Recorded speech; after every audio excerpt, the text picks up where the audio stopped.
অনেক পরিমাণ ভোগান্তি হচ্ছে। কালকে মনে করেন যে 11টা বাজে লাগাইছিলাম, 3টার পরে গ্যাস পাইছি। এই গ্যাস পাইছি মাত্র 70 টাকা। 70 টাকার গ্যাস দিয়ে একটা টিপ 300 টাকার একটা টিপ মারছি, গ্যাস শেষ। পরে বাসায় চলে গেছি।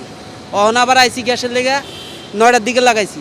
অহনও গ্যাস কোনো খবর নাই। ওই যে প্রাইভেট দিতেছে 2-1 টাকা করে, সিএনজি বন্ধ রাখছে। ওই দিলে 70 টাকা 80 টাকা গ্যাস পাই, এর উপরে আর পাই না। 2-1 টিপ মারলে আবার গ্যাসের সিরিয়াল দিতে হয়। এর দিয়ে মাহাজনের জমাই দিতে পারি না। মাহাজনের যদি জমা উঠাইতে পারি তাহলে আর খাওয়ার টাকা থাকে না। এই হলে পরিস্থিতি আমাকে।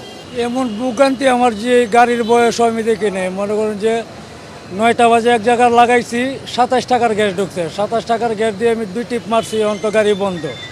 ওন যে মালিকের জমাই করতে দিমু আর এই বাল বাচ্চা নিয়ে যে কি কামু, এই টেনশনে মনে করেন যে পাগলের মতো হয়ে গেছি।